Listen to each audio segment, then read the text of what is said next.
Bob says that people who cheered tearing down statues are now very concerned about the historical integrity of a building. That's what we're talking about today on 10 Minutes of Truth, exposing the hypocrisy, the media spin, and the selective outrage that has taken over America's headlines.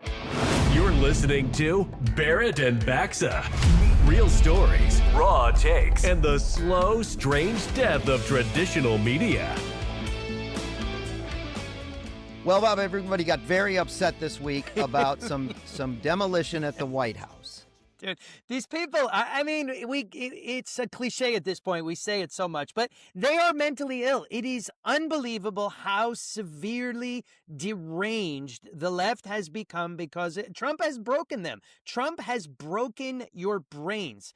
And I mean, the fact that you're this up in arms over something that Trump is paying for, a couple of the things I see, no one would build a ballroom for a building he intends to leave. And it's like, actually, humans do things for others all the time that there's no benefit to them. Like sometimes I go clean my best girl's car. Like I get nothing out of that. I do it because I love her. And people do things for others all the time. I realize that this is a foreign concept to the left, but Trump is doing this ballroom for the country, even though he will probably not get to use it very much. Well, the bulldozers have quieted by now, and the dust has settled just in time for President Trump to run off to Asia to dance in Malaysia. Look at him go. I see that. Dude, I think the world loves him. I do too. I think the world absolutely loves him. I'm going to go a little bit, be the opposite guy. I wish he wouldn't do this. I think it's getting pretty dorky, the whole dance thing, but I mean, it doesn't bother me. Trump is Trump, whatever. He's going to do it. I absolutely think the world loves him. One of the common themes I see online is that we are the laughing stock of the world. And it's like, no.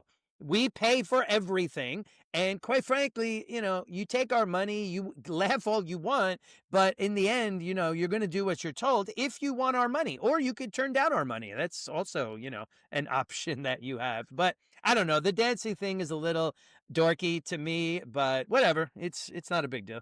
It's surprising to me that the dancing thing bothers you, but the dumping poop on the crowd thing doesn't bother you. That's a little bit funny. I think it's always hilarious whenever he leaves, because there's always a controversy with Trump. It's always something. And so whenever he leaves, everyone says that he's running away. Oh, he left just in time to avoid talking about this big controversy that has arisen. And they did it again this time. Everybody's saying, oh, well, he left town. He bulldozed the White House and now he left town.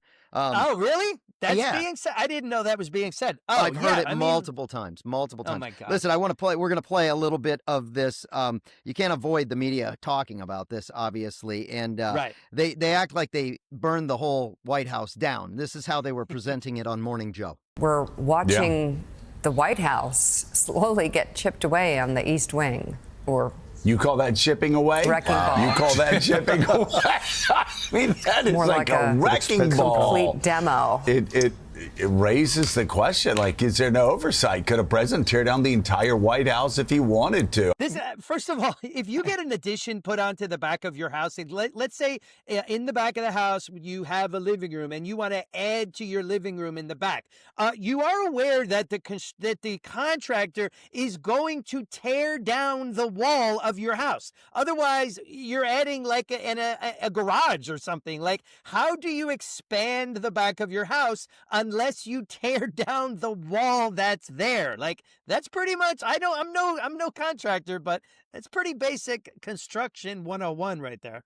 And I get a kick out of Chelsea Clinton, who was so outraged about it, and people pointed out, hey, do you not know what your dad did in the Oval Office with Monica Lewinsky? Like, she kind of stepped in it. Those were some funny posts. But the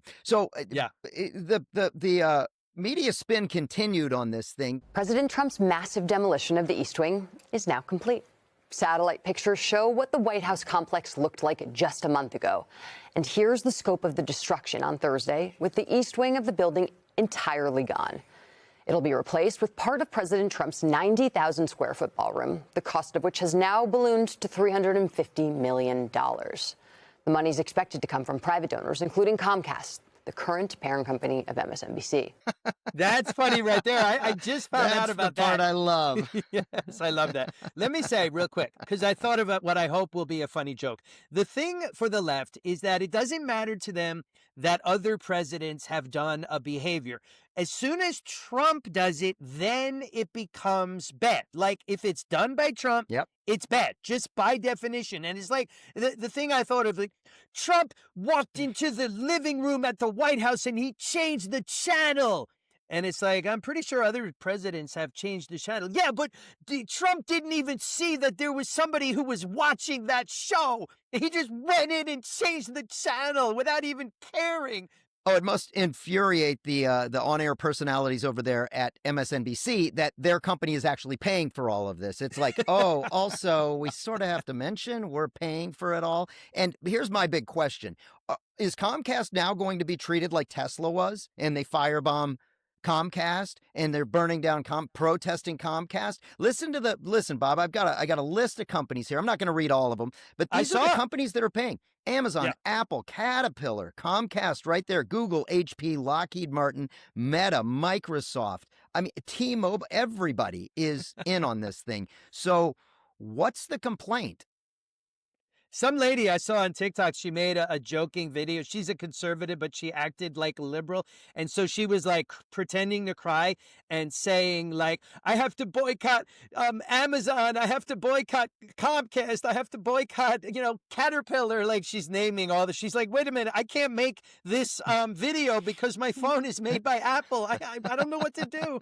And it's so true. Like all of these companies are they going to boycott the Washington Post? Amazon owns the Washington Post. I mean, you better not be deserves ordering a boycott over this one. Right. So I can't wait to see what they're going to do.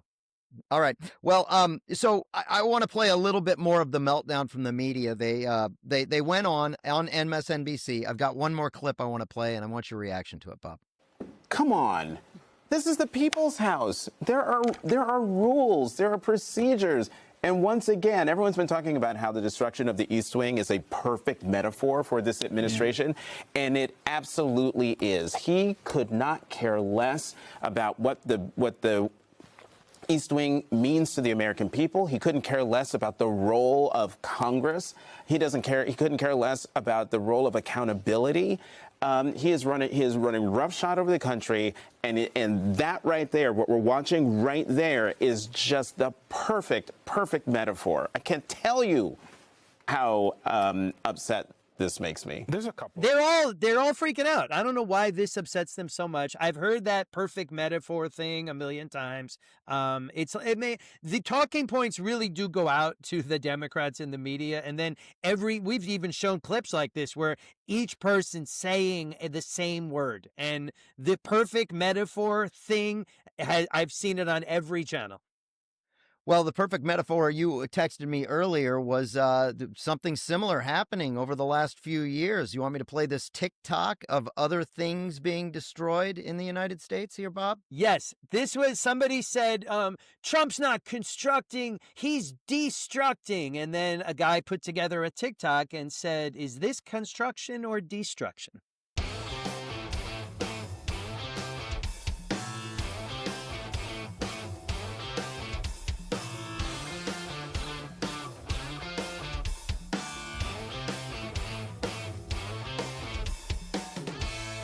That says it all, huh? Absolutely. I love it. The left if it wasn't for double standards, the left would have no standards at all. Chris Plant says that every day, and it's absolutely true. And I don't even think the left considers it a double standard. They truly believe that if they are doing it, it's fine because they are doing it. And if we are doing it, it's bad because we're doing it. That's how these people actually do think. So they are not aware of their own hypocrisy. Well, that's it for this episode of Barrett and Baxa. Like, subscribe, and do all that other stuff podcasts want you to do.